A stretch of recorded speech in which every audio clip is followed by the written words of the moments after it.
আর এই তো মহালক্ষ্মী মন্ত্র আর শ্রী মন্ত্র সেটা কিন্তু আমি জপে নিলাম। যার যার কর্ম সেই করবে। আমার শাশুড়ি মা জপেছে কি করেছে সেটা কিন্তু আমার জানার কোনো প্রয়োজন নেই। আমি কিভাবে আমার মাকে সন্তুষ্ট করব সেটা কিন্তু আমার ব্যক্তিগত ব্যাপার। তো আমি কিন্তু প্রতিদিন বৃহস্পতিবারে এইভাবেই পুজো দিই। তবে ওই যে বলছি না, শাশুড়ি মা দুজনা মিলে যদি সংসারের কাজ বহন করা হয় তখন কিন্তু ওই যে দুজন দুরকমভাবেই পুজো দেন। তো তিনি তো সাজিয়ে গুছিয়ে পুজো দিয়েছেন, এখন আমি আমার মতো করে পুজো দিলাম।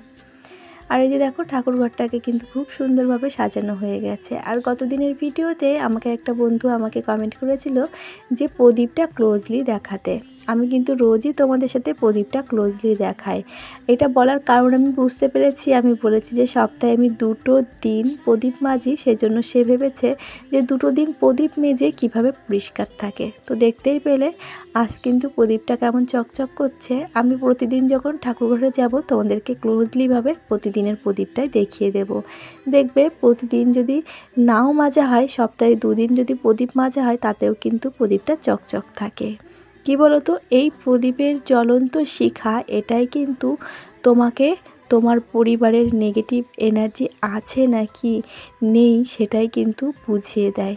তুমি যতটা নিট অ্যান্ড ক্লিন পজিটিভ মনে তুমি পুজোটা দেবে, ততটাই পজিটিভভাবে কিন্তু ওই প্রদীপের জ্বলন্ত শিখা তার প্রমাণ দেবে। আমি শুনেছি শাস্ত্রে যে প্রদীপের শিখায় কিন্তু ভগবান ইঙ্গিত দেন যে প্রদীপের শিখায় ফুল উঠে যায়। দেখবে প্রদীপের শিখা যেমনভাবে প্রজ্বলন করবে, একটা ফুল মানে দেখবে সলতে জ্বলে যাওয়ার পরে সুন্দর একটা ফুলের আকৃতি তৈরি হবে। তখন তুমি বুঝে নেবে যে ভগবান তোমার পুজোয় সন্তুষ্ট হয়েছে। আর কিছু কিছু বলতে আছে সেগুলো কিন্তু একেবারে বুক পুকিয়ে চলে যায়, সেগুলোকে কিন্তু মারাত্মক অশুভ সংকেত। প্রদীপের বুক জ্বলা কিন্তু কখনোই শুভ সংকেত দেয় না। ওই জন্য ঠাকুরঘরে যখন পুজো করতে যেতে হয়, যে আসনটায় বসতে হয় সেই আসনটাকে আগে ভালো ভক্তি মনে শুদ্ধি করে নিতে হয়। তাহলে কিন্তু ওই যে নেগেটিভ এনার্জির যে সমস্যা সেগুলোই পড়তে হয় না। তো এটাই হলো বিশেষত কারণ। আর যখন প্রদীপ প্রজ্বলন করবে তখন কিন্তু প্রদীপের যে মন্ত্র আছে সেই মন্ত্রটা দিয়েই প্রদীপটা প্রজ্বলন করবে। আর তা যদি না পারো তাহলে একটা কথা তুমি মনে মনে বলে তুমি প্রদীপটা প্রজ্বলন করবে যে হে প্রদীপে জ্বলন্ত অগ্নি, আমার সংসারে যত নেগেটিভ এনার্জি আছে তোমার এই জ্বলন্ত শিখায় পুড়ে ছাই হয়ে যাক, আর যত পজিটিভ এনার্জি তোমার প্রদীপের শিখা থেকে আমার পরিবারে ছড়াক। আমি তোমার গুরুদেবের কাছ থেকে বাংলা ভাষায় যত রকমের সব কিছু আছে বলতে গেলে, যে না আমি অত কঠিন বানানে আমি বলতে পারবো না। আমাকে রেডিমেডভাবে যেমনভাবে আমি বললে আমি যেভাবে স্বাভাবিকভাবে চলতে পারি সেইভাবেই আমাকে বলে দাও, যে আমি সেইভাবেই কিন্তু নিয়ম নিষ্ঠা পালন করি। আর দেখো এদিকে তো শ্বশুরমশাই চা চেয়েছিলেন, তাকে চা বানিয়ে দিয়েছি। আর তারপরে এইদিকে গ্যাসটা দেখছি আস্তে আস্তে ধুপুক ধুপুক করছে, চাকে চাটা দিয়ে আস্তে আস্তে।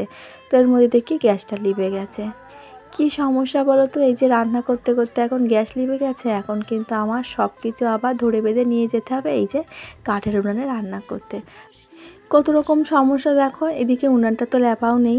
আমার শাশুড়ি মা মানে কোনো রকম রান্না সেরকম না, শুধুমাত্র আমশক্ত জ্বালিয়েছিলেন, তো ওই জন্য আমি একটু ভালো করে ঝেড়ে নিলাম।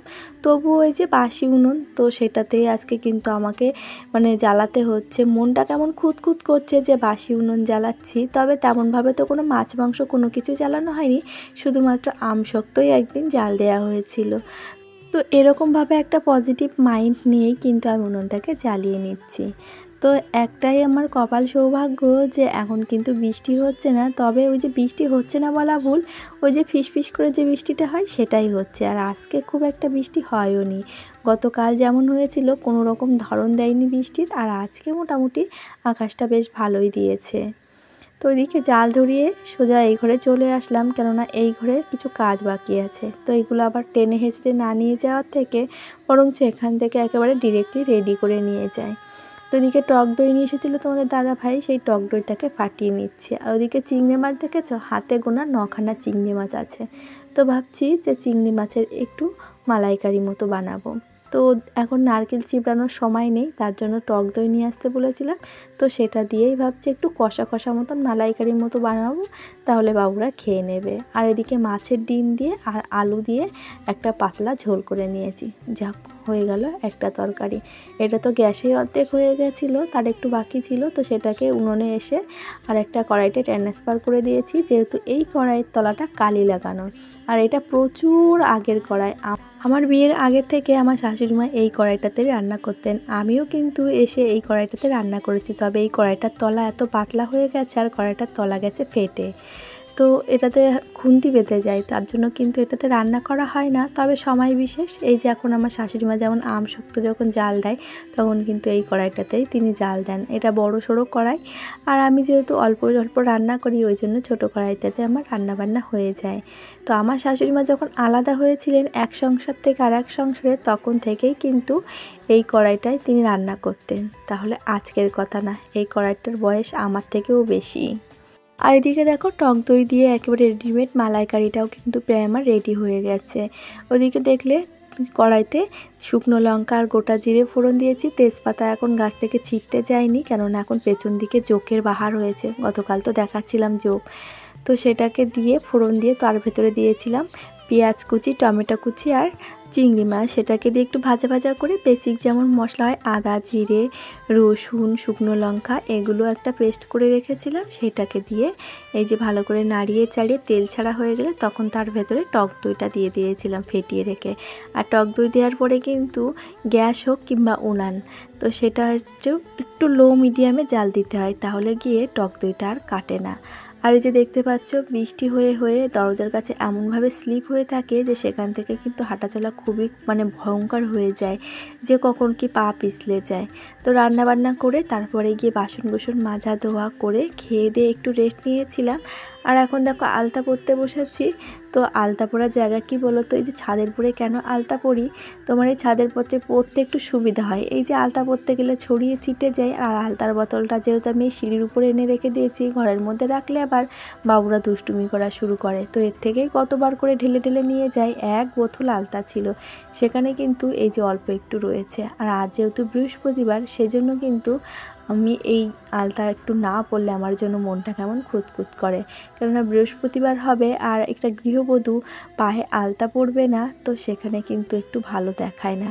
আর গত দিনে আমি আলতা যখন পরেছিলাম তখন আমার প্রায় বন্ধুরা কমেন্ট করেছিল যে আলতা বাপা থেকে পরতে হয়। তো দেখো আজকে কিন্তু আমি আলতা বাপা থেকেই পরেছি। আর এই তো একটু আলতা পরে নিলাম বিকালবেলা, এখন এক ঘুম দিয়ে উঠেছি। আর আকাশের পরিস্থিতি খুব একটা ভালো নয়, এই বেশ কয়েকদিন ধরে তো হচ্ছে এই বৃষ্টি হচ্ছে এই চলে যাচ্ছে। এই জাস্ট আমি আলতা পরছিলাম, এর আগে এক ঝলক বৃষ্টি হয়ে গেছে, থেমে গেছে, আবারও অন্ধকার কালো মেঘ চারদিকে পড়েছে, এখন পুরো অন্ধকার, চারিদিকের মেঘ একদম অন্ধকার। এই শিপশিপ করে হালকা বৃষ্টি পড়ছে, আবার বন্ধ হয়ে যাচ্ছে, আবার এমন একটা বৃষ্টি আসছে যে জোরসে বৃষ্টিটা এসে যাচ্ছে, তুমি বুঝতে পারবে না। আর আজকে তো দেখলে রান্না করতে করতে কি নাজেহাল অবস্থা, এদিকে গ্যাস ফুরিয়ে গেছে। তো ফোন করেছিল গ্যাসওয়ালার কাছে, তো সে গ্যাসওয়ালা বলেছে সন্ধ্যাবেলার দিকে যদি বৃষ্টি না হয় তাহলে গ্যাসটা দিয়ে যাবে। দেখা যাক কি হয়। ওই যে বৃষ্টি হয়েছে, ওই ঘরে রান্নাঘরের উনানটা তো ভিজে ধোয়ায় ধোয়ায় রান্না করেছি। তারপরে সকাল থেকে এত পরিমাণে মাথা যন্ত্রণা করছিল যে সকাল থেকে তোমাদের সঙ্গে কোনো রকম ব্লগ শ্যুট করিনি। গতকাল রাত্রেবেলা মাথা যেরকম যন্ত্রণা করছিল সেরকম পরিমাণে জ্বর এসে গেছিলো। প্যারাসিটামল ওষুধ ছিল, তবে অ্যান্টিবায়োটিক ছিল না। তো সকালবেলা আবার প্যারাসিটামল অ্যান্টিবায়োটিক খেয়ে প্রায় 2 ঘন্টা মতন আবার চুপচাপ শুয়েছিলাম। তারপরে গিয়ে একটু সুস্থ লেগেছে, ফ্রেশ হয়েছি, স্নান করে তারপরে গিয়ে তোমাদের সঙ্গে ব্লগ শুরু করেছি। এই দেখো আমি কথা বলছি, এখন কিন্তু আবার বৃষ্টি হচ্ছে। তো চলো দেখি, পরে তোমাদের সঙ্গে আবার কথা হচ্ছে। দেখো পুরো চারিটা দিক কিন্তু জলে জলাময়, কোনো জায়গায় একটু শুকনো নেই। চলো পরে কথা হচ্ছে। আর দেখো নিচে লাফতে লাফতে এরই মধ্যে দেখছি এক ঝাঁক পাখির দল তাদের দেশে ফিরছে, কেননা আকাশের ওয়েদার খুব একটা ভালো না। এখনই কিন্তু হালকা হালকা বৃষ্টি পড়ছে, আর আমি যেই ছাদ থেকে নেমে গেছি তখন আবার ঝপঝপিয়ে বৃষ্টি চলে এসেছিল। তো এইভাবেই তো সারাটা দিন গেছে বৃষ্টি বর্ষার মধ্যে, কি এই কয়টা দিন এইভাবেই কিন্তু চলছে। তবে এই যে পড়ন্ত বেলা আর এই যে আকাশটা দেখতে কিন্তু বেশ ভালো লাগছে। আর তারপর এখন সন্ধ্যা নেমেছে, আর এখানে বসে বসে বাবুদের অ্যাকোরিয়ামের মাছগুলো দেখছিলাম। আরও বেশ কয়েকটা মাছ কিনেছে, গোল্ডফিশ, তারপরে এই যে লাল লাল কী মাছ আমি জানি না, তবে তোমরা এই যে গাপ্পি, মৌলি এই সমস্ত। তো এই মাছগুলো জানো তো ছোটো ছোটো বাচ্চাও দিয়েছে। তো চলো, এটা হচ্ছে নাকি তোমার কি বলে জেবরা মাছ, ওটা খুব তাড়াতাড়ি দৌড়ায়, ও সবসময় বনবন বনবন করতে থাকে। আর এদিকে দেখো 8খানা বাচ্চা দিয়েছে বাবুর একটা মাছে।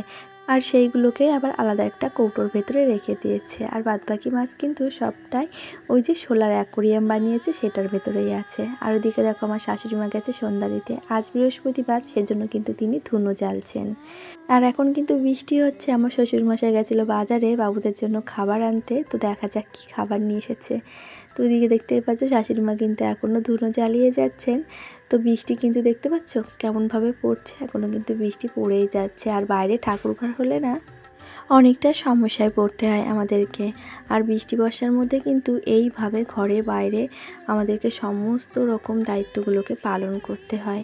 খুবই কষ্ট হয়ে যায় জানো তো শ্বশুরবাড়িতে দায়িত্ব সহকারে এই সমস্ত কাজগুলোকে করতে। তো আমি সোজা চলে এসেছি রান্নাঘরে, এখন একটু চা বানাবো, বাবুদের জন্য দুধ গরম করব, দেখলে তো নিয়ে এসেছে। আর চলো এর সাথে কতদিনের ভিডিওতে করা বেশ কিছু মিষ্টি মিষ্টি বন্ধুদের নাম নেওয়া যাক। Minati lifestyle, dance with Rima, Dalia Ghosh, Suman Das, মা ছেলের স্বপ্ন, সুস্মিতা, জয়তী লাহা, সোমা গাঙ্গুলি, ছোট্ট পাখি থেকে দিদিভাই, টুম্পা সানা। সে লিখেছে, দিদিভাই তোমার মতো আমারও দুটো বাচ্চা আছে, তবে একটা ছেলে আর একটা মেয়ে, তারাও কিন্তু সারাদিন ফোন দেখে। হ্যাঁ গো, এখনকার বাচ্চাদের ওই একটাই সমস্যা, যখনই ফোন পায় হাতে তখনই ফোন দেখতে শুরু করে দেয়। আরও কমেন্ট করেছিল রাজিয়া খান, তো সে লিখেছে যে আমিও তো মুড়ি চানাচুর খাই, তো আমাদের তো গলা ছুলে যায় না, তো ঢং করে আবার বলার কি আছে। কি বলো তো, প্রত্যেকটা মানুষ তো আর পৃথিবীতে সমান হয় না, এক একজন এক এক রকম। তোমার হয়তো নাও হতে পারে, আমার হাজব্যান্ড খায়, আমার শাশুড়ি খায়, আমার শ্বশুরমশাই খায়, এমনকি আমার বাবুও খায়, তো তাদের কখনো কোনো রকম কোনো কিছু হয় না, অথচ আমার হয়। তো আমি কি করব বলো তো, প্রত্যেকটা মানুষ তো আর সমান হয় না। ওই যে বললাম না, যেমন হাতের 5টা আঙুল সমান হয় না, ঠিক তেমন কিন্তু প্রত্যেকটা মানুষ স্বভাব চরিত্র সমস্তটা কিন্তু একই রকম হয় না, ওই যে আমাদের অ্যাডজাস্ট করে নিতে হয়। তো আমি ঢং করে কোনো কিছুই বলিনি, যেটা বলেছি আমার যেটা হয় সেটাই আমি বলেছি। তো যাই হোক, তোমাদের যদি খারাপ লেগে থাকে তাহলে অমনভাবে কমেন্ট করার কোনো প্রয়োজনই ছিল না, তুমি নাই বলতে। তো তোমার কমেন্টটা পড়ে না আমার খুব খারাপ লেগেছে, যে পার্সোনালি কোনো কিছু জিজ্ঞাসা করলে বা শেয়ার করলে যদি এরকমভাবে কমেন্ট করো, তাহলে তো পার্সোনাল লাইফের কোনো কথাই তোমাদের সঙ্গে বলা উচিতই নয়। আর গতদিনের ভিডিওতে অরুণ ঘোষ আইডি থেকে অঙ্কিতাই বলেছিল যে প্রদীপটা একটু ক্লোজভাবে দেখাতে, তো আশা করছি তুমি তোমার কমেন্টের রিপ্লাইটা আগে থেকেই পেয়ে গেছো।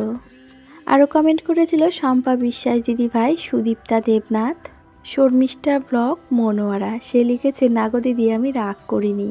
আর এটা ছিল তার গতদিনের প্রশ্নের কমেন্টের রিপ্লাই, সেটা আমি বুঝেই গেছি। আর কমেন্ট করেছিল শ্রাবণী মাইতি দুলাল। সে লিখেছে, আমার মিষ্টি দিদিভাই খুব ভালো লাগলো ভিডিওটা। আর ডালিয়া ঘোষ লিখেছিল, দিদিভাই তোমার ভিডিওতে আমার নামটা নিও। তো ডালিয়া, তোমার নামটা কিন্তু আমি প্রথম থেকেই নিয়ে নিয়েছি, তবে কমেন্টটা আবারও সামনে আরেকবার আসলো, তো একই নামে দুটো কমেন্ট করেছিল, তো তার জন্য আরেকবার রিপ্লাই দিয়ে দিলাম। তো তোমাদের সকলকে জানাই অনেক ভালোবাসা, অনেক অভিনন্দন এত মিষ্টি কমেন্টের জন্য। আশা রাখি তোমাদের কাছে এত সুন্দর সুন্দর মিষ্টি মিষ্টি কমেন্টের। আর এর সাথে বলে রাখি, আজকের ভিডিওটি কেমন লাগলো একটা লাইক কমেন্ট করে জানাতে ভুলে যেও না। আর নতুন বন্ধু হলে চাইলে চ্যানেলটিকে সাবস্ক্রাইব করে পাশে থাকতে পারো। আর পুরনো বন্ধুদেরকে জানাই অসংখ্য ধন্যবাদ আর অনেক ভালোবাসা। আর এরই মাঝে কিন্তু গতদিন আমি যে জামা কাপড়গুলো ধুয়ে মেলে দিয়েছিলাম ছাদের দড়িতে, সেগুলোকে খাটের স্ট্যান্ডে এনে মেলে দিলাম। আর বাবুরা এদিকে বই পড়ছিল, এখন কিন্তু ছোটো বাবুকে পড়া ধরছি, কেননা ও আগে থেকে পড়াটা করে রেখেছে। তো আমি বললাম তুই ভালো করে মুখস্থ কর, তো ততক্ষণে আবার ও যেটুকুই হোমওয়ার্ক দিয়েছে সেইগুলোকে আবার রিপিট করে দেখছে। আর এদিকে আমি যে প্রশ্নগুলো করছি, তো সেটাই কিন্তু এখানে ও আমাকে উত্তর দিচ্ছে। আর এখানে মজার ঘটনাটা ছিল, আমি যে প্রশ্নের উত্তর ওর কাছে জিজ্ঞাসা করছি, সেই প্রশ্নটা ছিল হিংসুটে একটা কবিতার নাম ছিল। সেখানে ছোট একটা বোন সে হলো হিংসুটে, আর যে বড় দিদি সে হচ্ছে সরলসীতে। তো আমি এখানে বলছি সেম টু ইউ, ওই 2 বোনের জায়গায় তোরা 2 ভাই, তুই হিংসুটে, দাদা আবার সেখানে সরলসীতে। তো চলো তাহলে আজ আসি, সকলে খুব ভালো থেকো, আবারও দেখা হবে।